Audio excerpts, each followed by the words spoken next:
الحمدللہ رب العالمین والصلاة والسلام علی سید الانبیاء والمرسلین وعلی آلہ واصحابہ اجمعین۔ تذکرہ اولیاء دکن۔ ملک دکن میں بے شمار اولیاء کرام موجود ہیں جنہوں نے دین اسلام کی شمع کو روشن کیا اور عقائد صحیحہ کی اشاعت میں سرگرم حصہ لیا، اور کئی ایک مردہ دلوں کو جنہوں نے زندگی بخشی۔ انہی بزرگوں میں سے جو حیدرآباد کے قرب جیوار اور اس کے مضافات کے علاقوں میں تشریف رکھتے ہیں، جن کے مزارات موجود ہیں، انہی بزرگوں میں سے ایک عظیم المرتبت شخصیت ہے جن کا نام جیسا ہے ویسے ہی ان کی رفعت ہے، اور انہوں نے اس علاقے میں نہ صرف یہاں بلکہ علاقۂ عرب میں، ممالک عرب میں بھی علم دین کی روشنی کو اس طرح عام کیا کہ آج تک حدیث شریف پڑھنے والے اپنی سند میں آپ کو یاد کرتے ہیں۔ وہ ذات گرامی ہیں حضرت رفیع الدین قندھاری فاروقی علیہ الرحمۃ والرضوان۔ حضرت رفیع الدین قندھاری فاروقی رحمۃ اللہ علیہ، آپ کا سلسلہ نسب 36 واسطوں سے حضرت سیدنا عمر بن خطاب فاروق اعظم رضی اللہ تعالیٰ عنہ سے ملتا ہے، اور آپ کے جد اعلیٰ قریب 400 سال پہلے دکن تشریف لائے تھے، اور اس وقت سے آپ کے خاندان میں قضاءت کا سلسلہ جاری رہا۔ قندھار شریف اور اس کے اطراف و اکناف میں تقریباً بڑے بڑے گاؤں اور شہروں میں آپ کے اہل خاندان قضاءت کی ذمہ داری رکھتے ہیں، اور صدیوں سے وہ اپنے اپنے علاقے کے قاضی چلے آ رہے ہیں۔ حضرت رفیع الدین قندھاری رحمۃ اللہ علیہ کا نام مبارک غلام رفاعی ہے، اور آپ کا لقب و عرفیت رفیع الدین ہے۔ آپ کے والد گرامی کا نام مبارک شمس الدین ہے۔ آپ حضرت شیخ الاسلام بانی جامع نظامیہ امام انوار اللہ فاروقی علیہ الرحمۃ والرضوان کے والد گرامی حضرت شجاع الدین علیہ الرحمہ کے نانا حضرت ہوتے ہیں، اور آپ کے دکن و بیرون دکن، ہند و بیرون ہند میں کئی ایک شاگرد اور خلفاء ہیں۔ ان میں زیادہ طور پر جو مشہور حضرات ہیں، ایک حضرت کے نواسے حضرت شجاع الدین فاروقی علیہ الرحمہ، اور دوسرے حضرت میر شجاع الدین حسین علوی رحمۃ اللہ علیہ، جن کا مزار مبارک اور آستانہ عیدی بازار میں موجود ہے، اور حیدرآباد و اس کے اطراف کے علاقے میں آپ سے حضرت رفیع الدین قندھاری رحمۃ اللہ علیہ کا سلسلہ بڑی کثرت سے پھیلا۔ ان دو بزرگوں کے نام بھی شجاع الدین ہیں،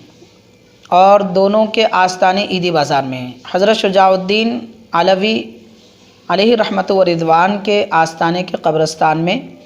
شیخ الاسلام بانی جامع رحمۃ اللہ علیہ کے والد گرامی اور والدہ محترمہ کا مزار انور موجود ہے۔ حضرت رفیع الدین قندھاری رحمۃ اللہ علیہ کی ولادت باسعادت 19 جمادی الثانی 1164 ہجری میں جمعرات کے دن بعد نماز فجر ہوئی، اور آپ کا وصال 1241 ہجری میں بمقام قندھار ضلع ناندیڑ میں ہوا۔ چونکہ آپ حیدرآباد میں بھی جلوہ افروز رہے اور کئی سالوں تک یہاں پر علم و عرفان، تفسیر و حدیث کی نہریں بہاتے رہے، خاص و عام کا مجمع کثیر آپ کی خدمت میں بڑی کثرت سے رہا کرتا تھا۔ اس مناسبت سے تذکرہ اولیاء دکن حیدرآباد میں ہم آپ کا ذکر پاک کرنے کی سعادت حاصل کر رہے ہیں۔ اس کی بنیادی وجہ تو یہ ہے کہ آپ کا قیام حیدرآباد میں رہا ایک زمانے تک، اور اس کے علاوہ آپ کا سلسلہ بھی بڑی تعداد میں حیدرآباد میں پھیلا رہا اور آپ کے ہزاروں کی تعداد میں مریدین اور بہت سے خلفاء یہاں اس زمانے میں بھی موجود تھے۔ آج تک بھی الحمدللہ آپ کا سلسلہ جاری ہے اور علمی و روحانی طریقت و شریعت کا فیضان جاری ہے۔ آپ کے شیخ محترم حضرت رفیع الدین قندھاری رحمۃ اللہ علیہ کے شیخ محترم شیخ طریقت حضرت سید رحمۃ اللہ نائب رسول اللہ علیہ رحمت و رضوان ہیں۔ ان کے علاوہ حضرت رفیع الدین قندھاری رحمۃ اللہ علیہ جن کے شاگرد رہے ہیں ان سے بھی آپ کو بیعت و خلافت متعدد سلاسل میں حاصل ہے، جیسے آپ کے استاذ محترم حضرت قمر الدین اورنگ آبادی رحمۃ اللہ علیہ، تو ان سے بھی آپ کو بیعت اور خلافت حاصل ہے، اور اس کے بعد آپ حضرت نائب رسول خواجہ رحمۃ اللہ علیہ رحمت و رضوان کے دربار میں حاضر ہوئے۔ اس کی بہت ساری تفصیلات ہیں آپ کے احوال میں، یہ آپ کے سیرت پاک جن کتابوں میں موجود ہے۔ ملک عرب میں عرب علماء نے آپ کی سیرت جن کتابوں میں لکھی ہے، تحریر کی ہے اور اپنے علم استفادے کا ذکر کیا ہے، ان میں دو کتابیں خاص طور پر بڑی مشہور ہیں۔ ایک کا نام ہے فہرس الفہارس اور دوسرا معجم المعاجم۔ یہ عرب کی دو کتابیں عربی میں ہیں جن میں حضرت رفیع الدین قندھاری رحمۃ اللہ علیہ کا تذکرہ ملتا ہے۔ اور ہندوستان میں ایک مشہور کتاب چھپی ہے نزہۃ الخواطر، جس میں اکابر کی احوال اور ان کی زندگیاں لکھی گئی ہیں۔ اس کتاب میں بھی عربی کتاب ہے یہ، اس میں بھی حضرت رفیع الدین قندھاری رحمۃ اللہ علیہ کا تذکرہ ملتا ہے۔ علاوہ اس کے مشاہیر قندھار، تاریخ قندھار، مناقب شجاعیہ، بحر رحمت، یہ حضرت خواجہ رحمۃ اللہ نائب رسول اللہ علیہ رحمت و رضوان کی سیرت پاک پر لکھی ہوئی کتابیں، اور اس کتاب کے مؤلف حضرت سید ابو سعید والا رحمۃ اللہ علیہ، یہ حضرت رفیع الدین قندھاری رحمۃ اللہ علیہ کے مرید ہیں، آپ سے بیعت رکھتے ہیں اور ارادت رکھتے ہیں۔ تو اس میں بھی حضرت کا تذکرہ موجود ہے، اور خود حضرت رفیع الدین قندھاری رحمۃ اللہ علیہ نے اپنا تذکرہ دو کتابوں میں خاص طور پر فرمایا۔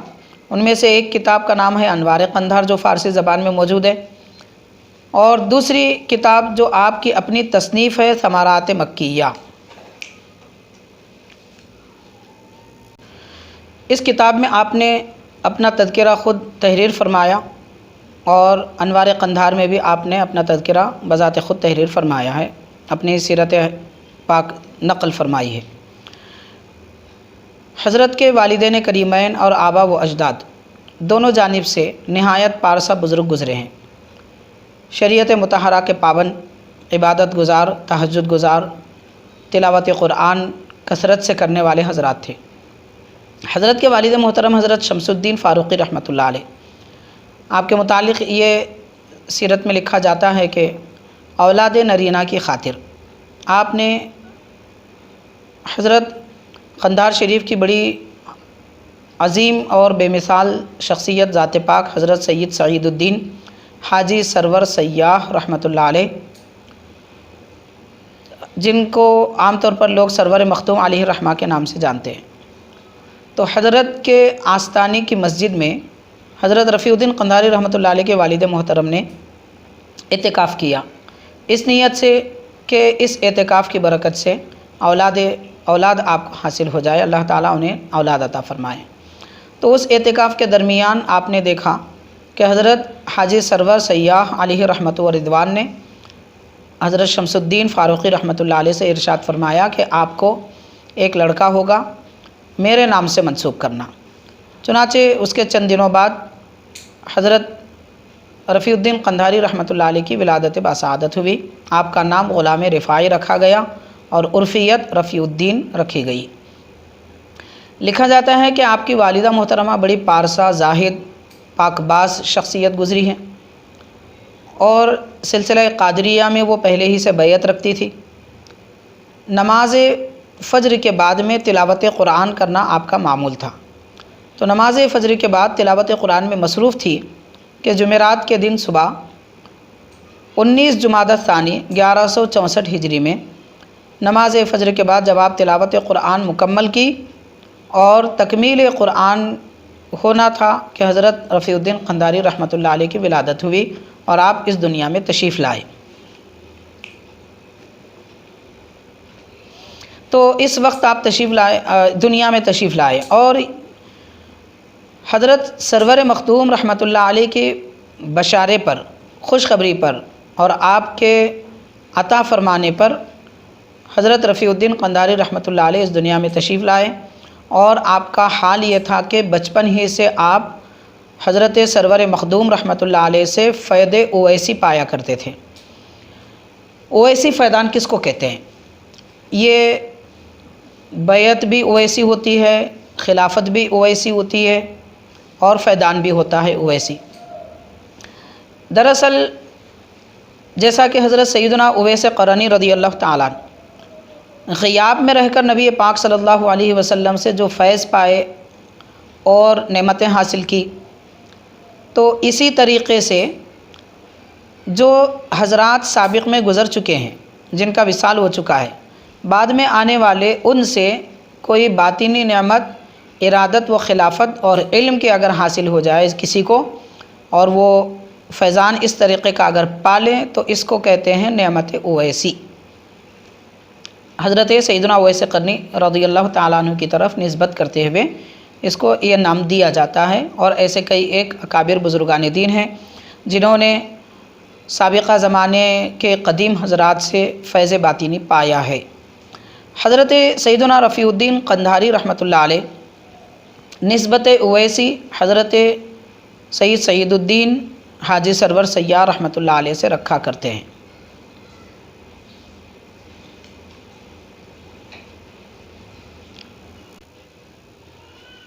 حضرت سرور مخدوم علیہ رحمت و رضوان نے آپ کو باطنی فیض بھی عطا فرمایا، اور آپ خود اپنے احوال میں لکھتے ہیں کہ ایک کتاب آپ نے عطا فرمائی تھی مکاشفے میں، جو حقیقت میں آپ کے پاس موجود تھی، اور آپ بچپن ہی سے اس کتاب کا مطالعہ کیا کرتے تھے، اس میں بیان کیے گئے اصول کے مطابق اپنی زندگی گزارا کرتے تھے۔ پھر حضرت سرور مخدوم علیہ رحمت و رضوان نے آپ کو یہ حکم فرمایا کہ ظاہری طور پر نعمتیں حاصل کرنے کے لیے اور خلافت و ارادت پانے کے لیے حضرت نائب رسول سید رحمۃ اللہ، نائب رسول علیہ رحمت و رضوان کے دربار میں حاضری دیں۔ چنانچہ قریب 14 سال کی کچھ کم عمری میں آپ نے ابتدائی تعلیم تو اپنے والدین کے پاس پائی، پھر اس کے بعد مزید تعلیم حاصل کرنے کے لیے اورنگ آباد تشریف لے گئے، اور وہاں پر حضرت سید قمر الدین علیہ رحمت و رضوان اور دیگر اساتذہ کرام سے علم حدیث، تفسیر وغیرہ مزید کتابیں بیضاوی وغیرہ یہ سب آپ نے پڑھی، اور خاص طور پر حضرت سید عبد الواحد بلگرامی رحمۃ اللہ علیہ، جو ہندوستان ہی نہیں بلکہ بیرون ہند میں بھی، عرب ممالک میں بھی اپنا شہرہ رکھتے ہیں اپنی عربیت، علمیت اور شاعری کی بنیاد پر۔ چنانچہ حضرت سید عبد الواحد بلگرامی رحمۃ اللہ علیہ آپ کے استاذ کے پاس، حضرت سید قمر الدین رحمۃ اللہ علیہ کے پاس آیا جایا کرتے تھے، اور ان دو بزرگوں کے درمیان میں اتنی الفت اور محبت تھی کہ وہ اورنگ آباد کے مختلف مقامات پر سیر و تفریح میں علمی کام کیا کرتے تھے۔ تو حضرت رفیع الدین قندھاری رحمۃ اللہ علیہ طالب علم کے دور میں اپنے استاذ کے ساتھ ساتھ رہا کرتے تھے، تو اسی زمانے سے حضرت سید عبد الواحد بلگرامی رحمۃ اللہ علیہ سے بھی آپ کی شناسائی تھی، ان سے بھی کچھ آپ نے استفادہ فرمایا تھا۔ حضرت کے متعلق یہ بھی لکھا جاتا ہے کہ آپ نے ابتدائی تعلیم اپنے والدین کے پاس جب حاصل کی، اور مزید تعلیم اپنے اساتذہ کے پاس اورنگ آباد میں حاصل کی، پھر وہاں سے نائب رسول حضرت خواجہ رحمۃ اللہ علیہ رحمۃ و رضوان کے پاس حاضری دی، رحمت آباد شریف وہاں پر آپ تشریف لے گئے، اور 1 سال مکمل اپنے شیخ کی خدمت میں رہ کر فیض باطنی پایا۔ اس کے بعد پھر آپ حیدرآباد تشریف لائے اور یہاں تقریباً 5 سال کا عرصہ گزارے، پھر حرمین شریفین کی زیارت کے لیے وہاں تشریف لے گئے، ملک عرب میں، شہر مکہ میں، مدینہ پاک میں، مسجد نبوی اور مسجد حرام میں جو وہاں پر حدیث پاک کا درس دیا کرتے تھے، ان اساتذہ کرام سے آپ نے درس حدیث لیا، ان سے سندیں بھی حاصل کی، اور آپ خود وہاں درس دینے لگے۔